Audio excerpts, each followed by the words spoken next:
Okay, and we are live. This is Senate Health and Welfare, and it is March 24th.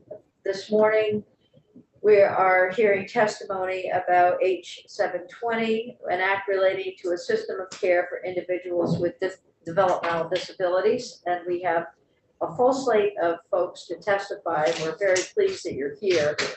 We've been getting a lot of emails about this bill, so now we need to hear for real what it's about and how it all is going to go forward. So I appreciate your time. Why don't we go right ahead with Kirsten Murphy? I know you're on a time, you have a time limit, so go right ahead. That's great. Thank you very much, Madam Chair and committee members, for this opportunity to testify. For the record, my name is Kirsten Murphy. I'm the Executive Director of the Vermont Developmental Disabilities Council. For context, I will say very briefly, a board like the one that I report to, a public board like a DD Council, exists in every state and territory in the United States. We are a creature of federal law. We were created by the Federal DD Act in order to ensure that the voice of people who have developmental disabilities or their family members is always at the policy making arena. I am a state employee, but I operate behind a firewall, which allows me to speak to you on behalf of our independent board and not in the way that other state employees that you'll hear from. So it is on behalf of the board that I bring you these comments. 720 is a very important piece of legislation that attempts to do several things, and I'm going to divide it into three buckets, if you will. The first bucket we'll be quick about is kind of housekeeping matters that have to do with changing the requirement that certain parts of the system of care go through rulemaking. This was actually something that the DD Council, before my time as director, championed and pushed through the legislature, or shepherded through the legislature. The intent is important to understand. The intent at the time was to seek more oversight for the developmental disabilities system. The mechanism was the wrong mechanism. It proved very cumbersome and did not do what it was intended. But I would suggest holding on to that thread of oversight and accountability. The second bucket, you'll hear a lot about this morning, and this has to do with service-supported housing options, something that our system has talked about needing for quite a while now. I noticed that in the 2015 system of care plan, there was a special initiative around this kind of housing. It was named as already a need. And you have heard from many, many families. We have been working closely with this incredible coalition of parents who are genuinely and not unreasonably afraid that their son or daughter will not have a place to live when they as parents can no longer provide a home. I myself am a parent of a young man with autism. I feel very deeply for these parents. Their expressed need is absolutely genuine, and you will hear more from them. We are going to suggest a small wording change, and I have a memo to that effect that I'll give to you, Madam Chair, after this testimony. We're seeking a wording change in section 5, paragraph A, which says that the Department of Disabilities, Aging and Independent Living shall work with the Vermont Developmental Disabilities Council, us, and a statewide self-advocacy group, too. And then we would add the wording, quantify and describe the service-supported housing needs of Vermonters receiving home and community-based services through the Developmental Disabilities Services Division, and then continue to say, as is written, review housing models in other states for the purposes of informing the pilot planning grants developed pursuant to subsection B. What we're asking for is a little bit broader mandate around working together with Dale to take that first step around research to provide the proper underpinning for these housing planning grants. And my understanding is that we made this request at the House Committee on Human Services. The committee was supportive.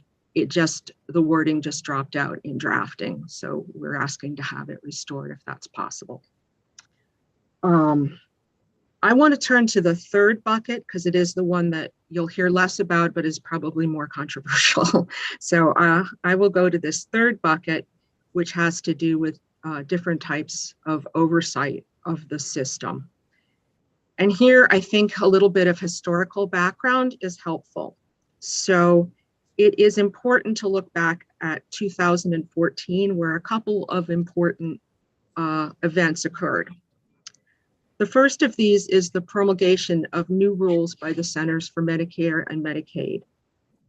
Several years in the making, these rules are the first time that CMS actually defined what it means to live in the community. Before that time, in law or administrative rule, this was not defined. And in fact, the rules stem all the way back to the Supreme Court's Olmstead decision, where the Supreme Court found that people with significant disabilities had a right to live in the community instead of an institution. And having found that, states began to create community-based programs, but for a long time, Medicaid was supporting those, but operating without a clear definition of what community-based programs ought to look like. So this 2014 rule was very, very important, and it is how CMS has characterized this important aspect of what they fund. The CMS rule falls into two parts. One part came online immediately, and one part will not come online until 2023. The part that doesn't come online has to do with the types of settings that Medicaid will support. Set that aside for a minute. The part that came online 60 days after the rules were promulgated was the person-centered planning section of the administrative rule. And this includes what you've heard about as the prescription that services must be, case management services must be free from conflicts of interest. So the rule says, in effect, that if an agency is delivering your day-to-day services, it cannot be the same agency that also provides your case management services, because this presents a type of conflict of interest that places the beneficiary at a disadvantage. So that may not be something you lie in bed thinking about the way I do. So let me tell you what that looks like in real time. We have heard from many beneficiaries who talk about a couple of things in particular: the possibility that their agency might steer them towards services that are more convenient or more lucrative for the agency to provide. And this might be completely unconscious, but and probably well-intended, but it is a form of influence that doesn't allow for the autonomy and independence that CMS believes recipients of service and their guardians are supposed to operate with. The other way that conflict of interest manifests is that individuals with disabilities are very beholden to their agencies. They need their agency staff sometimes to do things as basic as toileting. So if that is what you depend on your agency for, you may be very reluctant to bring forward a concern about the quality of your services or the scheduling of your services, or whether your service plan is being fully implemented. Not big rights violations. I'm talking about the day-to-day sorts of matters. Individuals tell us that they are too afraid of reprisal, whether that is true or that it would actually happen or not. I'm agnostic to that. People perceive that they do not have the ability to have a dialogue where they are protected and can have a dialogue with their agency about the services that they have agreed to in their service plan. So the council has, from the beginning in 2014, seen the soundness of the conflict of interest rule, and we have commented and advocated for it in every possible opportunity for public comment since 2014. The state had some other feelings about this and tried a couple of other ways that it might be exempted or have some kind of special agreement. And it is now, we have now been told by CMS as a state that the implementation of the conflict-free case management rule must be implemented in full. We're under a kind of plan of correction. But I would notice that it has now been 8 years since this rule was first provided by CMS to protect recipients of service. And in fact, the state's plan to come into compliance might add as much as another 5 years to the full compliance. So we encourage the state and look forward to the state coming into compliance with that rule, but we really want you to understand the backdrop to that and why this is such an important rule. The other thing that happened in 2014 is that the state auditor took a look at the Developmental Disability Agency system.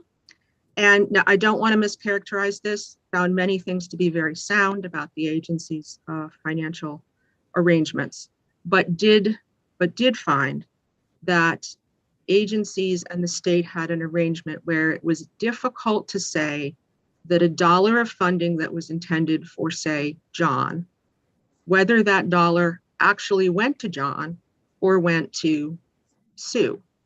So the auditor strongly suggested, being tactful there, strongly suggested that the state come up with a different way to track funding so that it could be more transparent that $1 designated for someone in fact ended up being part of that individual's services. And again, that was 8 years ago, but it has been the impetus for payment reform. And I again would notice that that's a very sound reason to undertake something like the payment reform that we're working on.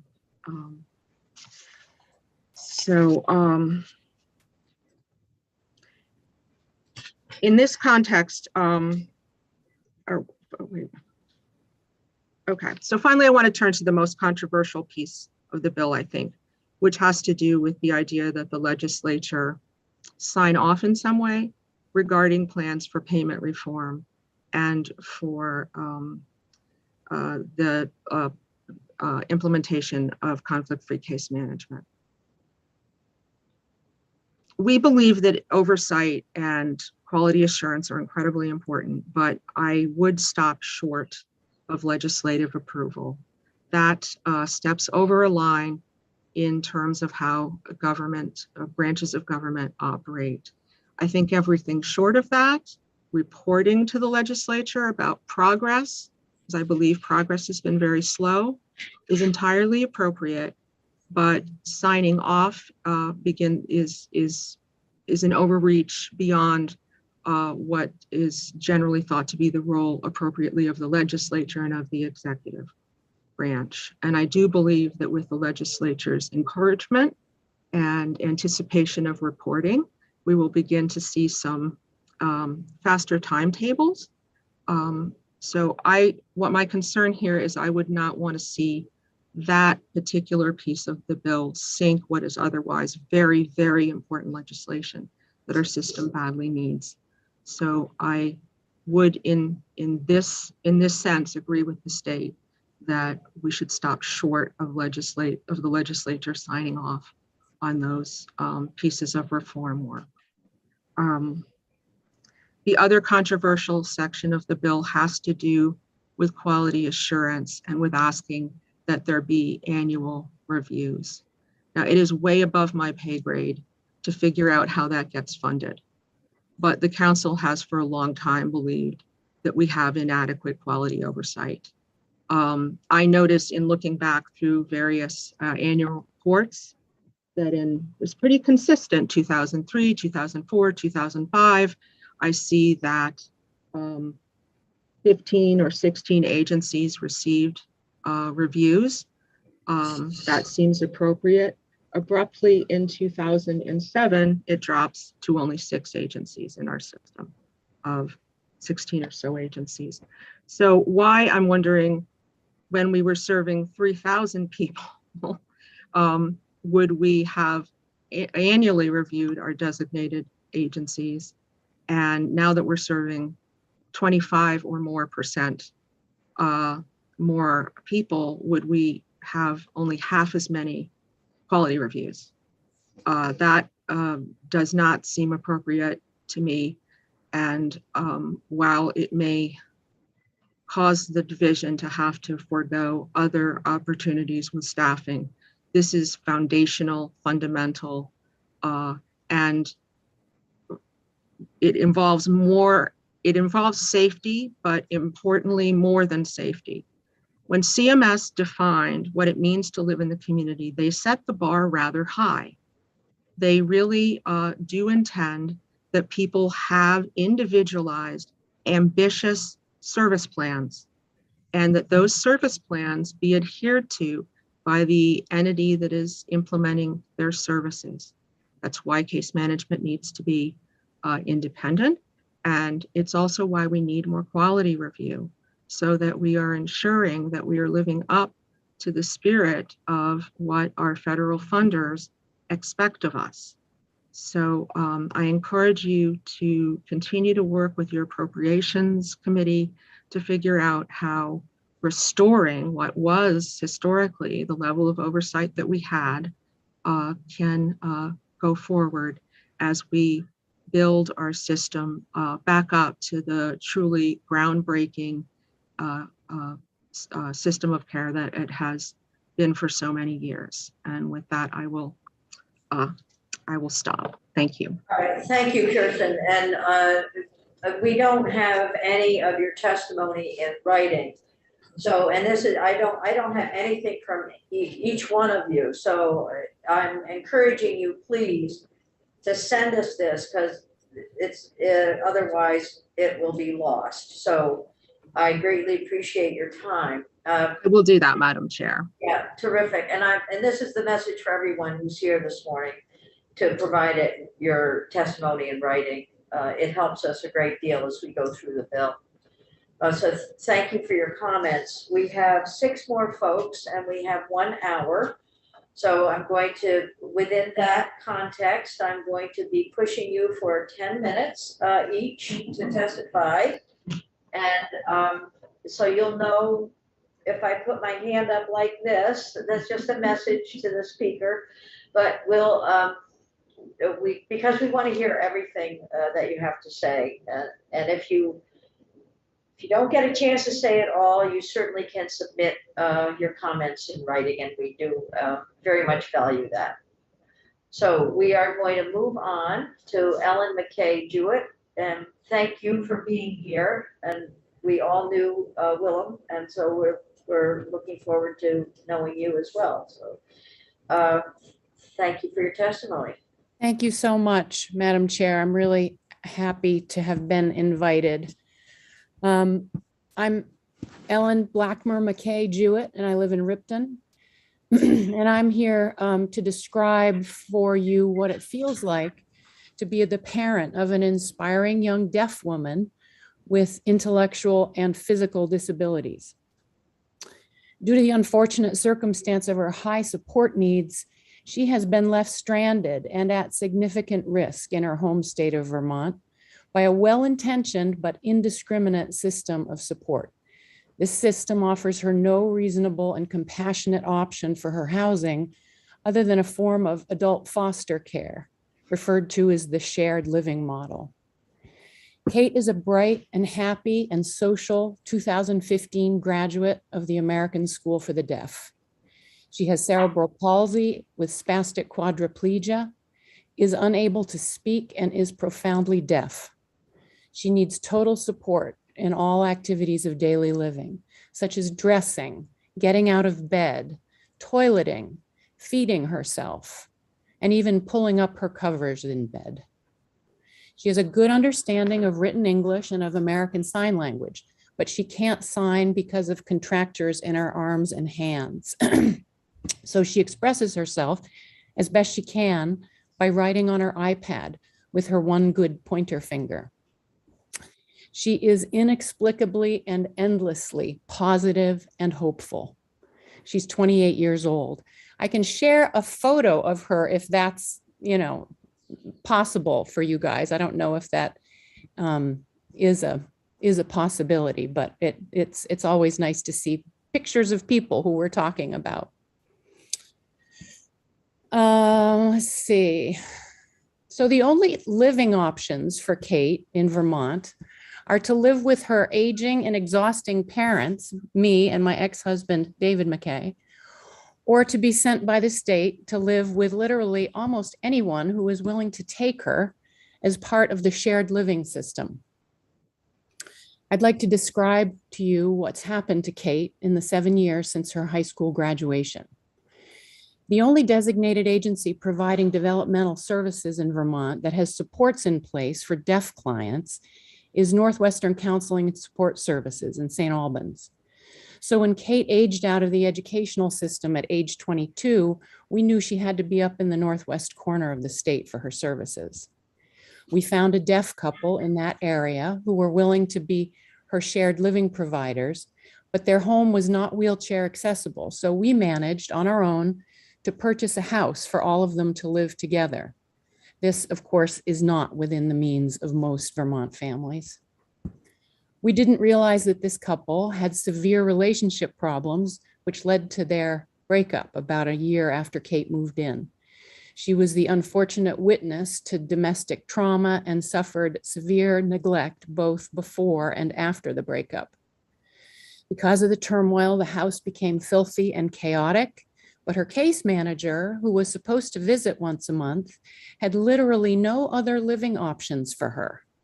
So Kate was forced to stay where she was.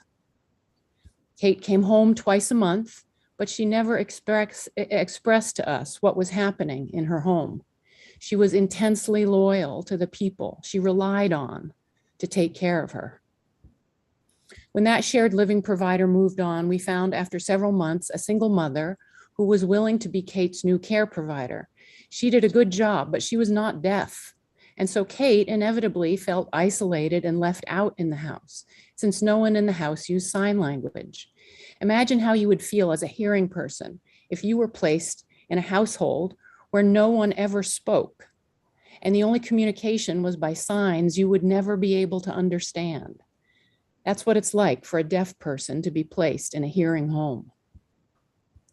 When the pandemic hit, Kate came home to Middlebury and has been living with her dad ever since March of 2020. Both of them are especially vulnerable to COVID because of lung conditions, and they've stayed safe together for all that time. But her dad is 72 and is exhausted from 2 solid years of 24/7 care. Now that Vermont's COVID numbers are coming down, her dad can allow Kate to come to our house in Ripton on the weekends. I spent the last year caring for my husband, who had terminal cancer and who died 2 months ago. Many of you knew and served with him there at the State House. Willem loved Kate and was horrified at the lack of housing choices she had.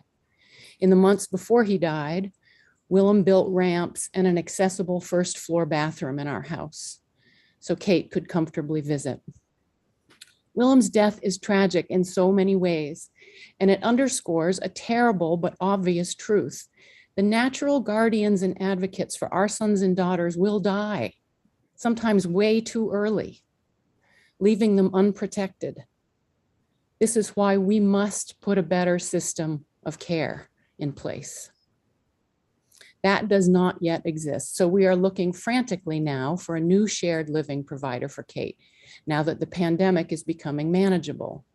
Despite advertising that runs continually throughout the Northeast, we've had just one wildly inappropriate application in more than 3 years. In Vermont, shared living, which is essentially fostering out these most vulnerable Vermonters to literally almost anyone who will take them, is the only housing option. To get a sense of what this feels like, imagine sending your aging parent with mild dementia off alone to live in a series of unknown strangers' homes. None of us would do that. Many families can't bring themselves to do this to their adult children and keep them at home. But what happens when those parents are no longer alive? Currently, our sons and daughters would have no choice but to go live with strangers. Some of these placements are good and work for up to several years, but then our vulnerable adult children are homeless again when those caregivers are no longer able or interested in providing a home. And if their parents are gone at that point, where do they go? They go into another stranger's home. This system is inherently unstable and temporary. For developmentally disabled Vermonters like Kate, stability is crucial. They need a home that stays constant, even though their caregivers change. This reality is an ongoing source of anxiety for us as parents, as we watch our aging children move closer to a precarious future with no real choice about where or with whom they live. This is at its core a human rights issue. We all deserve choices in where and with whom we live. When the Brandon Training School closed almost 30 years ago now, promises were made about creating new ways to care for these citizens. The only system put in place was the shared living model. And while it works for some, shared living isolates many others in unhappy and inappropriate living arrangements, far away from their peers. It also makes it more likely for neglect and terrible abuse to take place. Vermont Digger reported on such a case on November 8th, 2019, and I encourage you to read that. The Developmental Disabilities Housing Initiative, DDHI, is a group of 75 aging parents who are advocating for some better options. We envision small, supported peer communities of perhaps 3 to 4 residents in walkable neighborhoods with well-trained, well-paid staff who work in shifts. This model would allow residents to stay in their homes even when staff members change. It would allow residents the opportunity to make friendships with their peers living in the home, as well as increasing the potential for active participation in community, social, and cultural events. And it would allow staff to care for them in a sustainable way. We're talking about residents who need 24/7 support. Caring for them, as you can imagine, is a very challenging job. Individual caregivers burn out at a high rate if they do it day in and day out. There are good people who want to do this work, but they need colleagues doing it with them. The Models Committee of our group has assembled information on a variety of successful supported housing models in nearby states. This isn't rocket science. Good models exist for Vermont to emulate. Our Coalitions Committee is creating partnerships with housing trusts, developers, and state agencies that manage the care of these citizens. These coalitions will be crucial in making these small, stable, and stimulating residential communities a reality. We respectfully request that the Senate Health and Welfare Committee support the Developmental Disabilities Housing Initiative's 2 overarching goals. 1, stability and consistency of place. In the current shared living model, with the one exception of Black Mountain Assisted Living, adults with intellectual and developmental disabilities need to move to a new residence when the shared living provider is no longer willing or able to keep them in their home. More than anything else, adults with intellectual and developmental disabilities and high support needs require a home with stability and permanence. 2, reasonable choice in where and how they live. In addition to having more kinds of housing models to choose from, it's also important that adults with intellectual and developmental disabilities have the option of living with peers like other residential populations who receive publicly funded supports and services, such as Vermonters who are elderly or have traumatic brain injuries. To achieve these goals, I'm specifically asking you to support the funding that will create the position of a residential program developer as well as funding the pilot planning grants. Both of these are essential to the development of these small, stable communities that can provide vulnerable adults like Kate with a steady, consistent place to live and friends to live with long after their parents are gone. To close, I'd like to ask you to imagine that you are the parent or grandparent of a young woman like my daughter Kate, that the universe has given you a wonderful young woman who cannot speak or protect herself. What kind of living arrangement would you like her to have? Would you want her to be able to choose the people she lives with? Would you want her to have some good choices? Thanks for hearing my testimony. Thank you very much. That it's a very moving story, and we appreciate everything that you have shared with us. Thank you. You're welcome. And it would be terrific to have your testimony in writing. I'll send it. Terrific. Thank you. Thanks so much. Thank you, Ellen. We all know you somehow. All right, so we're going to move right on to Elise Hayden, Executive Director of the Yellow House. Elise, thank you for being here. Is it Elise or Elisa? It's Elise. Thank you. May I request that Andrea Murray speak before me? We Okay. have prepared testimony in combination. Yep, nope, that's just fine. Go right ahead. So Thank Andrea you. Murray, you're up next. There you go. Great. Thank you so much for hearing my testimony today. My name is Andrea Murray, and I'm one of the founders of the Yellow House community in Middlebury and the mother of a young man with intellectual and developmental disabilities. I'll refer to that as DD throughout my testimony. Elise will share some specifics on Yellow House, but I'd like to share a bit about another parent's experience being the mother of a young adult with DD and the desperation with which my husband and I pursued the creation of the Yellow House community, and a little bit my thoughts on H720. Our son Pierce is 21. He has intellectual, developmental, and physical disabilities. He has autism, epilepsy, low muscle tone, and a significant anxiety disorder. Pierce is a friendly, lovable young man who needs 24-hour care 7 days per week to lead a safe, healthy, and meaningful life. He needs assistance with communication, mobility, getting dressed, eating, bathing, toileting, taking medication, and just similar to Kate, he also needs someone to pull the covers up every night. Actually, we dress him in a lot of warm clothes because the covers inevitably fall off in the middle of the night and he'll wake up if he's not warm. He also needs to be supervised constantly because he has a grand mal seizure disorder. We graduated Pierce from Middlebury in Union High School in 2020 because the pandemic kept him home and he was receiving hardly any special education services. And it was crushing his spirit and significantly challenging our family. In pre-pandemic environments, Pierce always had a one-on-one assistant at school, and his days were well programmed with meaningful learning and interactions. When a young adult like Pierce, who needs 24-hour supervision, leaves the school system, there really is no meaningful programming or living situation for him to transition to that compares in any way to what he would receive in the school system.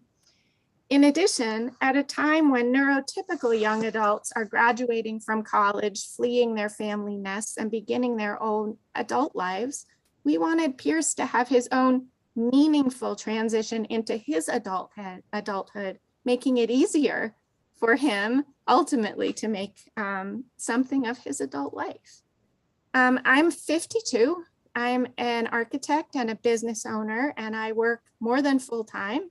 I also work tirelessly for Yellow House community, have a younger child in addition to Pierce, for whom I'm also responsible.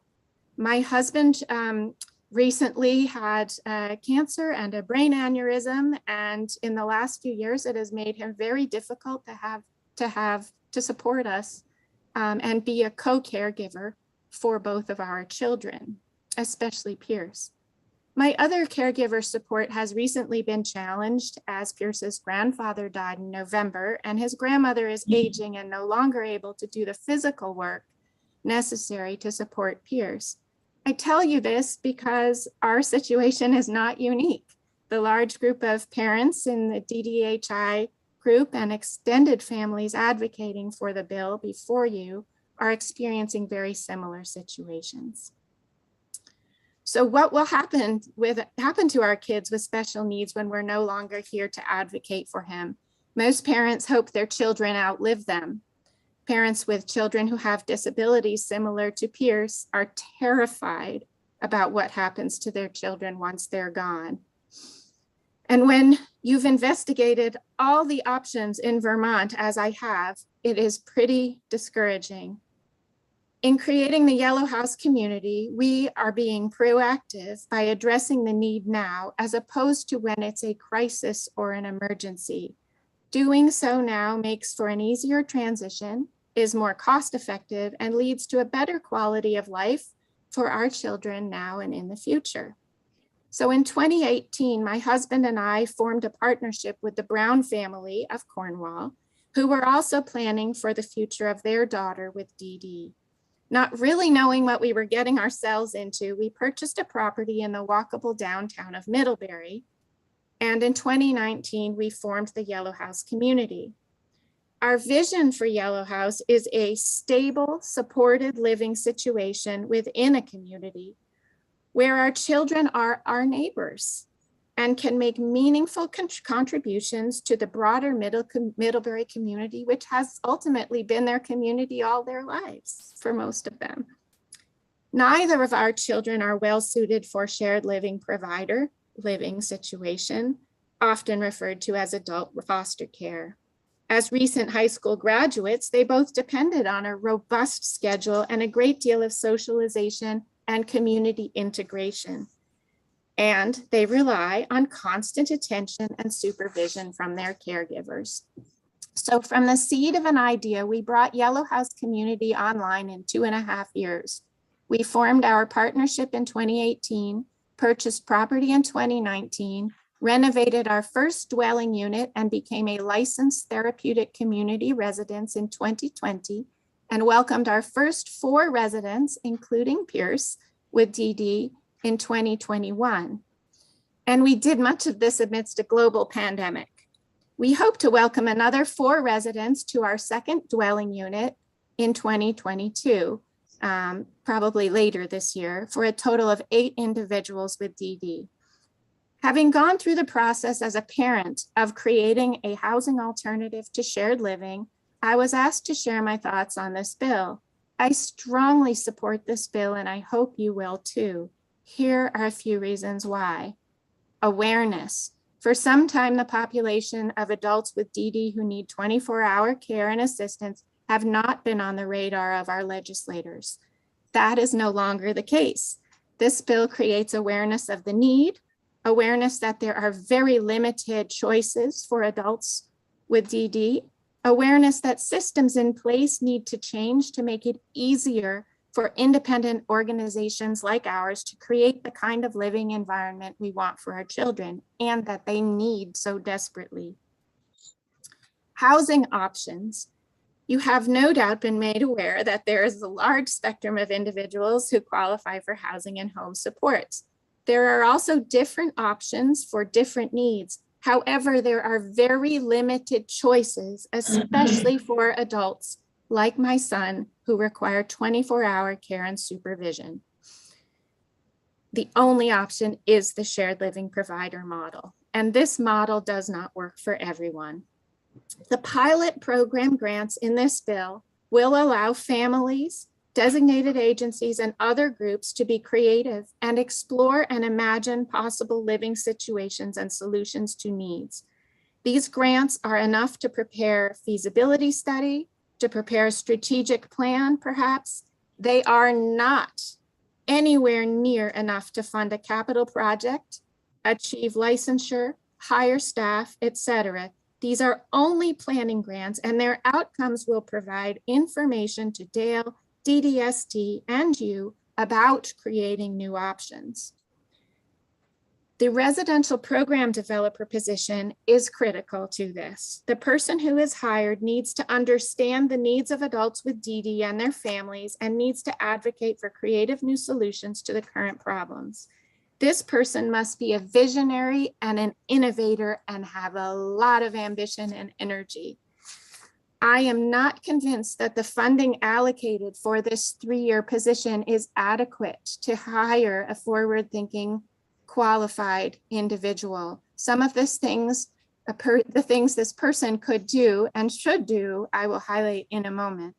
And so while I strongly support this bill, there are a few things I encourage you to consider as it is implemented. Again, this is only the beginning. We need commitment at the legislative level that the outcomes of the pilot planning grants and the housing developer position will be acted upon. Why spend $500,000 to investigate new options if you're not going to follow through? Another way to look at it, we can't do the pilot programs and investigative work and determine that the systems in place are the only viable option, because they aren't. We must collectively move forward knowing that this is the beginning of something much bigger, and that the House, the Senate, the designated agencies, Dale, DDSD, housing agencies and funders, advocates and families will act. We must act, and we must find a solution to this problem. I want to encourage you. Are you almost finished? Because you're over time. I'm so sorry. I timed it at 9 minutes. You have a lot to share with us. I have 3 more things and then I'll be done. I'll do it really quick. Accountability. I just want to say, when the pilot programs are complete, the housing developer should be required to prepare and submit a report on the findings. And the housing developer should be required to analyze and explain how all housing for adults with DD in Vermont is currently funded, and to offer options for funding adjustments. That's one. The other is, funding is the elephant in the room here. We need an integrated solution. This is more than just care and Medicaid waiver funds. It really needs to include housing developers, housing agencies. This is about housing, and it is about care, and it's housing for people who are impoverished, who would otherwise be homeless if they do not find a viable option. And that is critical to what is going. So I will just say one last thing, and I will turn it over to Elise. Yellow has learned how to navigate the system in Vermont. It is cumbersome, circuitous, exhausting, and falling apart. I know as a parent, we are the ones who make change. We have to. We have no choice but to make that change. I encourage you to harness our energy. We will help make it happen. We can do it. I know we can do it. I have done it. I'm doing it. And this housing group of parents should be, please find a way to harness our energy. We are at a tipping point. So let's get started. I'm done. I'm done. Yeah, no, we really we have to move on.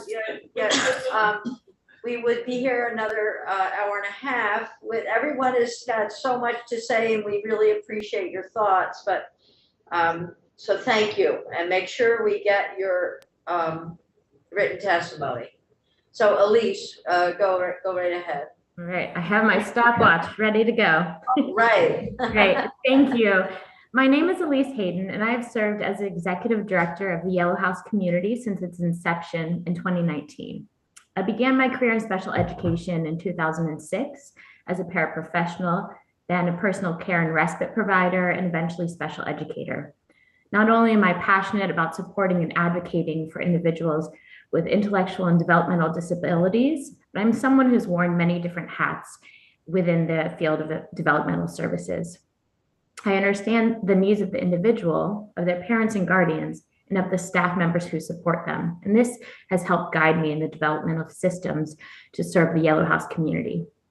In my previous role as a high school special educator, I was intimately aware of the reality my students and their guardians faced when transitioning from school to adult life, that services were sparse and choices limited. The need for more options is what compelled me to help build the Yellow House community and what brought me here today. I appreciate you inviting me to provide input on Bill H-720. I want to be clear that my feedback is specific to sections 4, 5, and 7. These are the sections that relate to the creation of residential program developer position, the pilot planning grants, and the amendment to the HCBS service spending plan for FMAP money. I want to start by stating my enthusiastic support for Bill H-720. As you've heard from so many of your constituents, our state is in desperate need of alternative residential models for individuals with DD. With this bill, you are taking the first critical steps towards discovering and implementing solutions. This is progress. I'd like to take a few minutes to help you understand the role our alternative residential model, the Yellow House community, plays in supporting the DD population and why it is critical to pass Bill H-720 to facilitate the creation of new models such as ours. Yellow House community is a licensed therapeutic community residence, or TCR, for adults with DD. We subcontract with our local designated agency, CSAC, to provide home and community-based supports to our residents.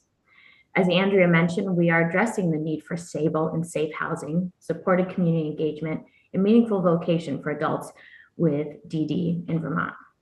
We are an intentional community. We're immersed in and supported by a broader Middlebury community.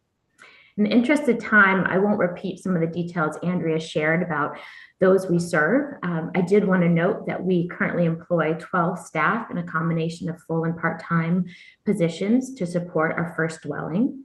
We look forward to bringing our second dwelling on this fall.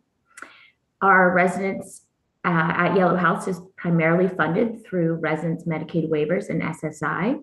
And while we do fundraise, we are need blind and do not require families to make up the difference between the funding that their loved ones receive and the actual cost of living at Yellow House. Yellow House residents who are publicly funded are at or below the poverty level. Otherwise, they would not qualify for public funding. We are a nonprofit organization with 501c3 tax status. And to reiterate, at Yellow House, our residents need 24/7 care. That means they require support and supervision all hours of the day. The needs of our residents include personal care support, for example, bathing, shaving, and toileting, meal preparation, assistance with eating, and medication preparation and medication administration. They need communication support, behavioral support, and emotional support. There are vulnerable adults who need help navigating the community, managing and spending money, and being safe inside and outside of their homes. They need transportation to be provided or assistance to use public transportation. They also need support to engage with peers and participate in activities of their choice. So you may be asking, why do options like Yellow House and the communities that will be envisioned through these pilot planning grants need to exist? Well, as some of the testimonies earlier mentioned, we are an alternative to the shared living provider model. We are in support of seeking choice for housing options for the loved ones that have spoken today. Designated agencies are currently seeking housing options for their clients as there just aren't enough shared living providers to support the current need. And living in a shared living provider situation can be isolating for an individual with developmental disabilities. It is not always suitable for many adults with DD. So how can alternatives like Yellow House help solve the housing crisis for adults with DD? We can help the state develop a sustainable model for supportive housing that can be replicated. And that's the key. We learn from one another. We can inform a review and hopefully legislation that considers an integrated and multi-agency funding solution involving Medicaid, SSI, and housing. That's why I'm here today. We can help to move away from the crisis response. There will always be instances of crisis, but with more intentional communities for which families and DAs can plan for the future of individuals, we can lift many of these situations out of crisis and decrease costs. We know it is always more expensive when you're operating in crisis mode. Finally, we can contribute to workforce development. Alternatives like Yellow House have the potential to train and provide continuing education to a caregiver workforce in a collective and supportive way. Working together in a group setting is more productive. It builds redundancy and resilience, and it can also be more satisfying professionally and a lot of fun. Currently, the state's FMAP funding plan outlines over $15 million to, quote, ensure an accessible and high quality workforce for Vermonters with HCBS needs via effective recruitment and retention initiatives. With the right staffing model and leadership, small organizations like the Yellow House community are contributing to HCBS workforce development for free. Finally, we can help reconsider the system of care funding requirements, again, preempting the crisis situation, to make it easier for those in need to find solutions and to find choice. And I was kidding, that was not the last thing. And the final thing is we can create a roadmap and provide consulting to other family groups, agencies, and others who want to develop residential options. My experience directing our innovative residential community allows me to view this bill through a unique lens. I have the following suggestions for improving the bill to maximize impact. The first is grant allocation. Section 4, subsection 5 of bill states that funding will be appropriated to Dale to develop housing and residential service pilot planning grants in at least 3 regions of the state, and that Dale shall not issue more than 1 grant per designated agency catchment area. I suggest that this bill not limit the grants by number or geographical region. The $500,000 should be spent where it can have real impact. Different groups are at different stages in the process, and there may be 2 important, diverse, and viable options within 1 DA catchment area. Let's not limit progress because there aren't viable planning projects in a different catchment area. Second, steering committee. Section 5, subsection C. Elise, you know what? I'm going to ask if you have your suggestions for the bill's improvement in writing. I do. Send that to us, and because we're starting to we have 3 more folks to testify in less than 30 minutes. So is that possible? Certainly. Is your testimony explicit enough for us, and we can always get back to you? Certainly. May I read this closing paragraph? Of course. Certainly. Please. And this isn't a specific suggestion for the bill, but I want to echo Andrea Murray's comments related to accountability and long-term planning. She recommended that the housing developer analyze the current funding system and offer options to make adjustments to existing systems. One clear takeaway from my past 2 years of operating Yellow House is that the current funding system, where a resident is funded for home supports based on the shared living provider model, anywhere from $18,000 to $36,000 per year, is inadequate to support a resident in a licensed TCR facility such as Yellow House. In comparison, a group home resident may receive upwards of $70,000 per year for home supports, simply because that facility with the same TCR license is designated as a group home. The funding system has to change to address the indirect costs associated with licensed community settings. The funding gap, or the difference between the real cost of supporting a resident and the funding that's provided through an HCBS waiver, it's significant, and it can't be overcome by fundraising and family support alone. This is the work that the state must commit to doing so that future models can be financially sustainable. And this should be reflected in the bill. In closing, Bill H720 provides an opportunity to come together to envision and create a meaningful living and work situations that are bright and forward-thinking, that integrate our most needy within their community, and in turn teach tolerance and break down the stigma of what it means to have a developmental disability. The time is now. On behalf of the Yellow House community, thank you for considering our testimonies. Thank you very much. 10 minutes. Thank you. That was great. We're good. Jennifer Garabedian is here, but Monica White, you are first. Our Commissioner of Dale. So thank you for being here with us.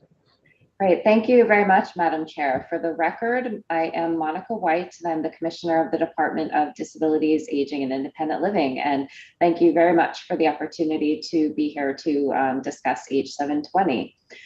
So Dale fully supports the intent of H720 and are very grateful to House Human Services Committee for their focus and passion for this really important work. So I want to just start out with saying that. And also very grateful to the stakeholders who've taken the time to provide significant amount of input on areas of importance to them pertaining to this bill.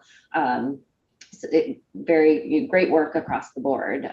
So thank you to everyone who's been involved to this point and continues to be engaged in this legislation. So for much of the content, we are already teeing up to engage in much of the work that the bill covers and are excited to facilitate systems improvements in the coming months. And months and years relative to an updated state system of care plan for developmental services, for the one-time home and community-based FMAP funding opportunity for residential alternatives, conflict of interest in case management, and payment reform. So all of that is a significant body of hard work, but really exciting and important work that we're engaging in. And as we testified in House Human Services a few weeks ago, we are compiling a public work plan timeline, which delineates stakeholder input and other key milestones as all of those initiatives converge. And we intend to have that completed by the middle of next month, so the middle of April. And so how that pertains to H720, overall, we would support H720. And however, we have three specific significant areas of concern that we'll discuss that I'd like to discuss today. And I'll just back up, and I'm joined by my colleagues, Shayla Livingston, Policy Director for the Agency of Human Services, and Jen Garabedian, who is the new, still counting her as new, she's a couple of months in, Director of Developmental Services, Disability Services Division within Dale. And so for today's testimony, focusing on the areas that we have where we disagree, and then everything else that we don't speak to, we are generally in support of. So the first area that I'd like to speak to specifically is pertaining to quality reviews for designated and specialized services agencies, and that's section 3 of the bill. Conceptually, we support this in terms of enhanced capacity, returning to previous capacity that existed many years ago. And so conceptually, on board with that. However, the areas of concern that we have pertaining to this relates to the mechanics. So the governor's recommended budget for state fiscal 23 included an additional 10 positions for Dale to build additional capacity within the adult protective services, survey and certification, adult services, and developmental disability services division's office of public guardian. And the big bill, as it passed out of the House, it reallocated 5 of those positions identified as priorities within our budget testimony for the year. As passed out of the House, reallocated 5 of those to this DS quality reviews as identified in H720. And it's not clear to us which 5 of those positions would be reallocated to DS. And while we certainly understand and appreciate the importance of health and safety for persons with intellectual and developmental disabilities and all Vermonters we serve, we've just got concerns about reallocating positions that had also been identified as priority rather than, adding additional positions in for this need and priority. And so another thing to note as a concern is that the legislative approach to add positions specifically for quality reviews for this segment of the population, it seems to it doesn't also address a similar consistent approach for other populations and quality reviews of agencies serving agencies and facilities serving other groups serving older Vermonters, persons with physical disabilities, persons with brain injuries, etc. So it's entirely focused on persons with developmental disabilities and doesn't have that broader lens as the priorities identified in the governor's recommended budget. And then the remaining areas of concern that we have are within Section 6, specifically pertaining to legislative approval, a legislative approval requirement for payment reform and conflict of interest in case management functions. And for that, I'll turn to my colleague, Shayla Livingston, to administration's concerns and how we would suggest to address them at this juncture. Thank you very much, Monica. Again, for the record, Shayla Livingston, Policy Director for the Agency of Human Services. I would like to start by thanking everyone for their testimony and for the work. Again, the agency and the department do very much support the core concepts and work that is contemplated in H 720. So I want to be very clear about that. In Section 6, the proposed ideas for engagement of stakeholders and the requirements that are laid out for payment reform are agreeable to the agency and to the department, and we would be more than willing to have report outs to the legislature and check-ins with the legislature and to engage key legislative stakeholders in the process proactively in terms of thinking about payment reform and the process that we use there. But we would respectfully request that we remove the seek approval language for both payment reform and the conflict-free case management work. Again, happy to consider a number of edits and keep the majority of the language in those sections and ensure that there is engagement and oversight and reporting out and transparency in both of those processes. I can submit to the committee recommended changes to that language. Again, they will be minor and would just appreciate your consideration of that. For background information, the Agency of Human Services through the Department of Vermont Health Access, Department of Mental Health, Department of Aging and Independent Living, the Health Department, in many different arenas, we work on payment reform and rate reform, and this committee has actually just heard a whole bunch of testimony on H-153 around potential rate changes and payment reform work. All of this work has to be put through CMS. All of it does require extensive public process. And again, we will be proactive and we can commit to being proactive in terms of specific legislative engagement and the stakeholder process in this particular instance, as we understand that there is a keen interest from the legislators, and also the public for this particular piece of payment reform.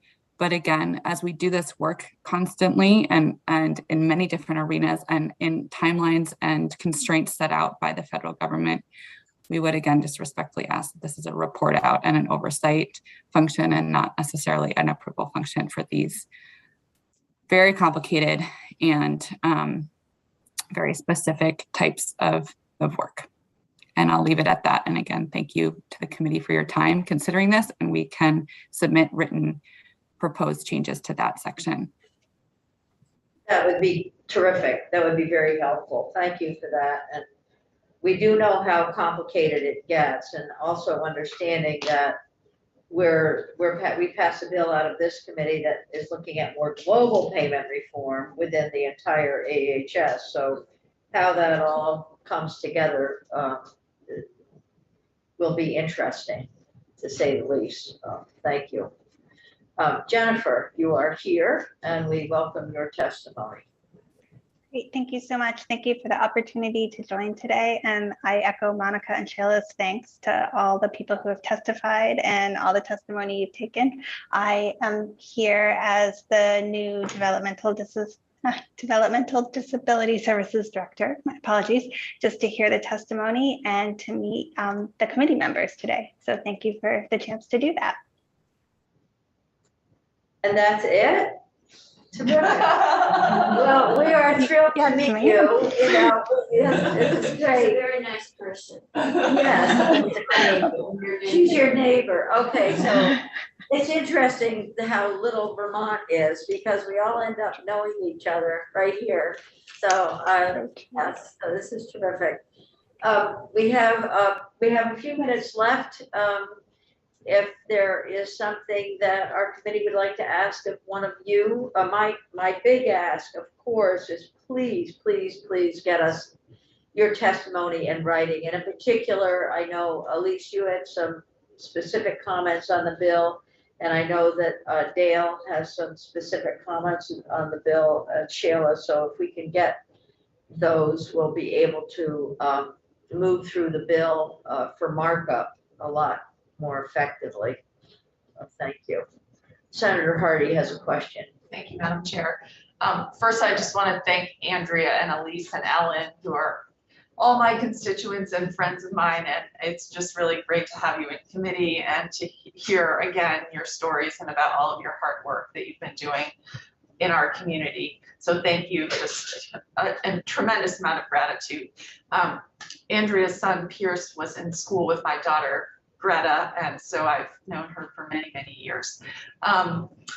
I do have two specific questions. One, just hearing from the commissioner and from Dale about the getting rid of the language about the seek approval from the legislature. And I just wonder if you three, the non-Dale people, are all okay with that. We heard from the council that they were okay with that, but do you feel confident without that language if we were to remove it?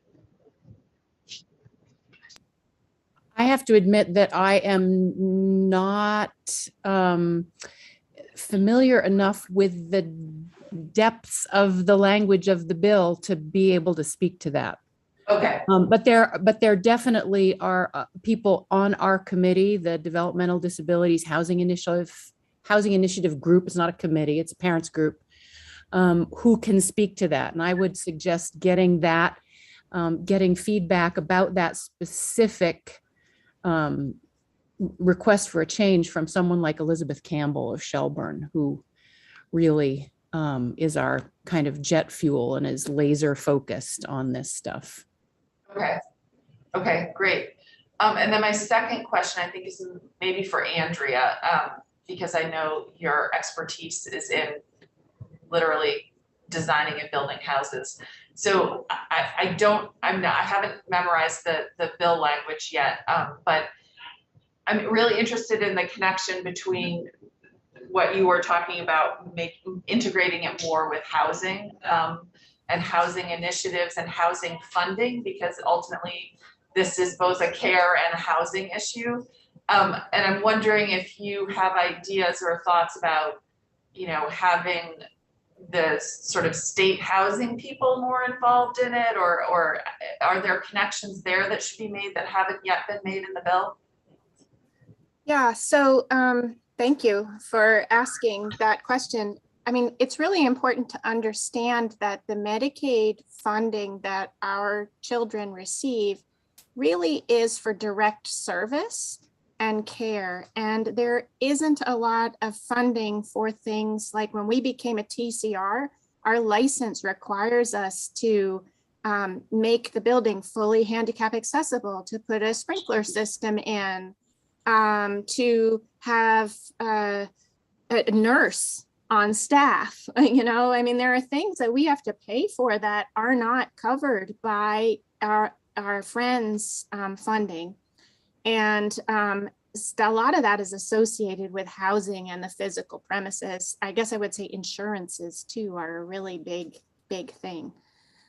We have started conversations with Kathleen Burke at VSHA because there are a number of group homes around the state that are TCRs similar to ours, and they are funded very differently. And we're still trying to figure out, maybe Jennifer knows, but we're still trying to figure out how those are funded, but I think they are funded with HUD monies, actually. And so, we're working with Kathleen Burke at VSHA, and and others to try and figure out how can we access some additional funding that helps not, I mean, the capital costs for starting something are one thing. They're one-time funds. They're probably not that hard to come by. The real tricky thing is the sustainability, right? We have a monthly funding gap that is to support our physical premises and our administrative overhead needs that is not covered. And that, you know, there needs to be something there that is helping. And I'm not talking about like Yellow House is not, you know, this isn't like fancy stuff. This is just covering the basics. Mhm. I also just wanted to, sorry, Andrea, do you No, have no, more? I'm done. Go ahead. Right, I also so just, Ellen, before you dive in, Sheila Livingston had her hand up, so I'm gonna let her speak first and then we'll come back to you. Thank that's you. fine. Yeah. I'll be very quick on just that what is contemplated with HCBS FMAP money and more broadly at the agency level, there are of course limitations on what you can use Medicaid funds for that are very specific. So within those constraints, but more broadly at the agency level, we are also thinking about what else would be needed and what those gaps are and whether there are places that we could work either with other state organizations and agencies to fill those or simply come back and say, this is where the holes are. So that is not, I guess to your question, I'm not sure we need more language because we're acutely aware of that. I wouldn't be opposed to more language stating that, but I think that is very much on the agency's mind in many different housing situations, not just for disability services specifically. It's just striking that, you know, if people don't have you know, in these stories we're hearing, if they don't have a place to live, they are literally homeless. And right now we're dealing with so many housing issues and there's so much housing money out there. And it's would be a shame to not make that connection more directly. So Shayla, if you have ideas that would be helpful to really embed in here to make sure it's both a care and a housing initiative, that would be great. So I'm gonna, Ellen, go ahead, and then I want to make a comment because I think Senator Hardy is right on target. Great. So our parents group has been in touch with the Vermont Housing Conservation Board, and they have let us know that there is a lot of money for housing. We're also, the coalitions committee of our parents group is working with, you know, housing trusts like the Champlain Housing Trust. Our group is actively, you know, sleuthing out funding. We are, you know, we obviously understand that this is going to take quite a lot of money and it's not all going to come from the legislature, but there are community partners out there who do have funding available for projects like these. And we have a really great group of parents on this coalitions committee who are on that. So thank you. And we're going to probably wrap it right here.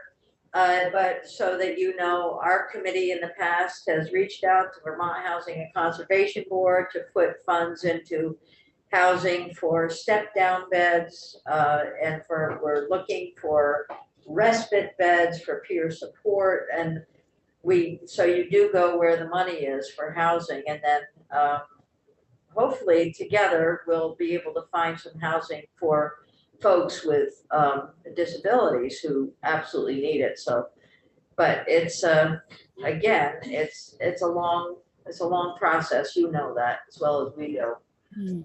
So thank you all. Please send your testimony to Aaron. Aaron is our committee support staff, and we would be very appreciative of getting that.